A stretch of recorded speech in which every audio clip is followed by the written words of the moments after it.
नमस्कार, मैं हूं मनप्रीत और आप देख रहे हैं आपका अपना चैनल वायरल सच। राजनीतिक दंगल शुरू हो चुका है। सभी पार्टियां तैयारी कर रही हैं कि किस तरीके से जो है इस अखाड़े में उतरा जाए और जीता जाए। इसी के चलते अभी आम आदमी पार्टी भी जो है पूरे प्रयास कर रही है गुरुग्राम में, या हम बात करें नगर निगम के चुनावों को लेकर कि किस तरीके से रणनीति बनाई जाए, किस तरीके से संगठन को मजबूत किया जाए। अगर हम दिल्ली की बात करें तो इतनी मेहनत मुशक्कत के बाद जो है दिल्ली को अपना मेयर मिला है। तो आइए बात करते हैं इन्हीं बातों के ऊपर चर्चा करने के लिए और जानने के लिए कि आम आदमी पार्टी की क्या रणनीति रहने वाली है गुरुग्राम को लेकर, नगर निगम को लेकर। हमारे साथ चर्चा करने के लिए संभावित वार्ड नंबर 20 के भावी पार्षद उम्मीदवार हमारे साथ है नितिन बत्रा जी। आइए उनसे बात करते हैं और जानते हैं। नमस्कार सर, बहुत बहुत स्वागत है। नमस्कार मनप्रीत जी, सबसे पहले तो आप लोगों का बहुत बहुत धन्यवाद कि आपने मुझे मौका दिया कि मैं यहाँ आके अपनी बात रख सकूं। नितिन जी, क्या कहेंगे, इतनी मेहनत मशक्कत के बाद आखिरकार दिल्ली को अपना मेयर मिल गया, क्या कहेंगे?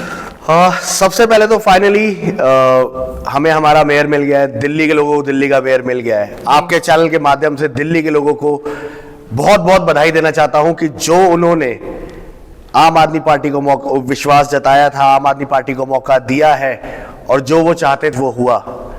अगर उनको बीजेपी का ही मेयर बनाना होता तो वो बीजेपी को वोट देते, उन्हें आम आदमी पार्टी का मेयर बनाना। तो दिल्ली का मेयर बनने से अब क्या लगता है कि गुरुग्राम के जो आम आदमी पार्टी के कार्यकर्ता हैं उनके अंदर जोश भरा होगा, या उनको लगा होगा कि अब शायद नगर निगम गुरुग्राम में भी कुछ हो सकता है? बिल्कुल, मैं आपको बताऊं तो जब कहते हैं ना, जब बुराई पे अच्छाई की जीत होती है तो आपके अंदर एक उत्साह आ जाता है, आपके अंदर एक आत्मविश्वास आ जाता है कि हाँ, अगर बुराई वहां नहीं जीती तो बुराई यहां भी नहीं जीतेगी। तो आपके वार्ड की अगर बात करें, संभावित वार्ड 20 जी, प्रपोज्ड वार्ड जो है वो 20 के हिसाब से बात की जा रही है, तो क्या कहेंगे कि क्या समस्याएं निकल कर आ रही हैं उस पर्टिकुलर वार्ड की अगर हम बात करें तो? मनप्रीत जी, समस्याओं की अगर मैं बात करूं तो समस्याएं तो वहां पे इतनी हैं कि अगर हम अपनी उंगलियों पे गिनना शुरू करें तो हो सकता है शायद हम थक जाएं या उंगलियां खत्म हो जाएं। कचरा, सीवर ओवरफ्लो, एक गली का सीवर ठीक होता है, दूसरी गली के अंदर सेम समस्या। जी। सफाई करके जाते हैं और उसके बाद अगर गटर की सफाई करते हैं, सीवर की सफाई करते हैं तो वो सफाई का जो मलबा होता है वो उठाया नहीं जाता। उसके अलावा अगर हम बात करें गंदा पानी, जो पीने का पानी साफ नहीं आता, मकानों के साथ लगती हुई तारें, बच्चों के लिए खेलने की कोई जगह नहीं है वहां पे। स्ट्रीट लाइट की बात करें तो किसी गली में 5 लगी हैं, किसी गली में 1 भी नहीं है। तो ये समस्याएं तो बहुत सारी हैं पर उसकी तरफ किसी का ध्यान नहीं जाता। तो आप क्या कहेंगे कि अगर हम बात करते हैं, आम आदमी पार्टी के लिए आसान नहीं है गुरुग्राम में जो है अपनी जगह टिकाना या अपने पार्षदों को जिताना, क्योंकि बात करी जाए सत्ता पक्ष यहाँ है, विपक्ष यहाँ है, नई पार्टियां उत्पन्न हो रही हैं गुरुग्राम में। तो क्या कहेंगे कि कितना टफ कंपटीशन लग रहा है आपको अपने वार्ड को लेकर, कि आप जो है अपने संभावित वार्ड 20 में किस तरीके से रणनीति बनाएंगे कि आम आदमी पार्टी को आगे लाया जा सके? मैं आपको सबसे पहले एक चीज बहुत क्लियर कर दूं, हमारा मोटो बहुत क्लियर है कि हमें लोगों के लिए काम करना है। हम काम की राजनीति करने आए हैं और हम काम की राजनीति ही करेंगे। जहां तक बात रही नई राजनीतिक पार्टियों की, मैं आपको एक चीज याद दिला देना चाहता हूं। 2017 जब चुनाव हुआ था तो बीजेपी ने हुंकार भरी थी कि 35 में से 30 सीटें हमारी आएंगी, जहां पे उनको सिर्फ और सिर्फ 14 सीटों पर संतोष करना पड़ा। बाकी 20 पार्षद जो थे वो इंडिपेंडेंट थे, किसी को खरीद लिया, किसी को अपने साथ एडजस्ट कर लिया और मिलीजुली सरकार बना दी इन्होंने। वही डर इनको आज है, तो इसलिए इन्होंने किसी नई राजनीतिक छोटी जो पार्टियां होती हैं उनको उत्पन्न किया है। अब उनको उत्पन्न करने से इनको फायदा क्या है, क्योंकि इनको बीजेपी को बहुत अच्छे तरीके से पता है कि हमें तो वोट मिलेगा नहीं। लोगों ने अगर हमें 2017 में नकारा है तो लोग हमें अब भी नकारेंगे। तो वो किसी और पार्टी का सहारा लेके आगे आना चाहते हैं कि अगर हमारे कुछ कैंडिडेट्स यहां से भी आ जाते हैं तो फिर दोबारा हमारा मेयर, फिर दोबारा हमारी राजनीति चलेगी।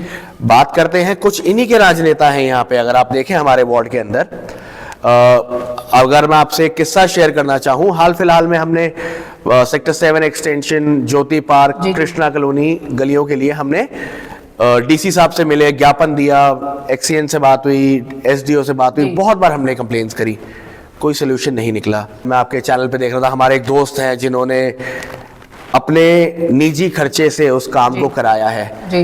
मैं उनसे सिर्फ एक सवाल पूछना चाहूंगा, क्या हमारी निगम इतनी बुरे तरीके से चरमरा गई है कि आपको अपना पैसा लगा के आगे आना पड़ रहा है? आपकी अपनी पार्टी थी, आपकी पार्टी ही थी सत्ता में, आप ही के पार्षद थे, आप ही के मेयर थे। आप इतने सालों में काम नहीं करा पाए, लेकिन चुनाव से कुछ समय पहले आपको याद आ गया कि उस जगह की पाइपलाइन चेंज होनी है, और जो आप अपने निजी खर्चे से करा रहे हैं। अगर आप चाहते हैं ऐसे ही काम हो, अगर निगम हमें बोले, सबको हमारे सामने आगे बात रखे कि हम चरमरा चुके हैं, हम काम नहीं कर सकते, तो हर एक इंसान जो परेशान है वो हर एक गली अपनी थोड़े थोड़े पैसे मिला के अपनी गली का सारा काम करा ले। आपने क्या रणनीति बना रखी है? क्योंकि अगर हम बाकी किसी की अगर बात ना करें तो नितिन बत्रा किस रणनीति के ऊपर चलना चाह रहे हैं कि वार्ड 20 की जनता उनसे प्रभावित हो, जो संभावित वार्ड 20 है उसकी जनता प्रभावित भी हो, और वो जो है वोटर है जो आपके खेमे में आए? देखिए, मैं आज की डेट में अपने वार्ड के लोगों से बहुत सिंपल सी एक बात बोलता हूं, आप मुझे आजमाओ। आपकी अगर कोई समस्या है आप मुझे बुलाओ। लोगों के फोन आते हैं मेरे पास कि नितिन जी ये समस्या है, इसको ठीक करा दीजिए। चाहे उसके लिए मुझे डीसी से मिलना पड़े, चाहे मुझे एक्सीएन से मिलना पड़े, चाहे मुझे एसडीओ से मिलना पड़े, चाहे मुझे जो सफाई के सुपरवाइजर होते हैं उनसे मिलना पड़े, मैं सबसे मिलके उस काम को कराता हूँ। हम सत्ता में नहीं हैं मनप्रीत जी, हमारी बात सुनने के लिए ना हमें लोगों को मनाना पड़ता है कि प्लीज हमारी बात मानिए, क्योंकि वो लोग भी उन्हीं के सुनते हैं जो सत्ता में बैठे हैं जी। या फिर मुझे अपने निजी कोष से कराना पड़े, लेकिन जब आपके निजी कोष से आप लगाना शुरू कर देते हैं किसी चीज को, तो कहीं ना कहीं आपके मन में लालच आ जाता है कि आज मैंने इतना लगाया है, मुझे इसका 10 गुना वापस लेना है। और ये रियलिटी है, आज से पहले भी लोग ये करते आए हैं, आज भी लोग ये कर रहे हैं। तो हमारी वार्ड की जनता जो है वो जागरूक है, उसको ये चीज पता है कि एक चेहरे को चमकाने के लिए अगर एक चेहरा काम कर रहा है तो वो गलत है। क्या कहना चाहेंगे संभावित वार्ड 20 की जनता को कि क्या उनके लिए बेहतर है? मैं अपने वार्ड के लोगों से सिर्फ एक अनुरोध करना चाहूंगा, बार बार चेहरा बदलने वालों को आप आजमा चुके हैं। पहले कोई आता चेहरा बदल के, फिर कोई और आता चेहरा बदल के, लेकिन पार्टी की रणनीति और पार्टी की विचारधारा वही है, बदली नहीं है। सिर्फ एक बार एक चेहरे को हटा के दूसरा चेहरा लगा दिया जाता है और कोई फर्क नहीं आता। बहुत लोगों को देखा है, दिल्ली के लोगों ने आम आदमी पार्टी पे विश्वास दिखाया है, पंजाब के लोगों ने आम आदमी पार्टी पे विश्वास दिखाया है, गुजरात के बहुत से लोगों ने आम आदमी पार्टी पे विश्वास दिखाया है। एक बार विश्वास करके देखिए, इस बात का वादा करता हूं कि वो विश्वास कभी टूटने नहीं देगी आम आदमी पार्टी। बहुत बहुत धन्यवाद नितिन जी हमारे साथ बात करने के लिए। ये थे हमारे साथ संभावित वार्ड नंबर 20 से नितिन बत्रा जी, जिन्होंने अपनी रणनीति साझा की कि क्या कुछ करना चाहती है आम आदमी पार्टी। ऐसी ही चर्चाओं के साथ लगातार हम बात करते रहेंगे कि जो राजनीतिक दंगल जो है वो शुरू होने वाला है, या हम कहें कि शुरुआत उसकी हो चुकी है, जो आगे बढ़ने वाला है ये दंगल, इसके ऊपर लगातार हम चर्चा करते रहेंगे। और आपसे अनुरोध है कि इसी तरीके से हमारे साथ बने रहें और देखते रहें आपका अपना चैनल वायरल सच।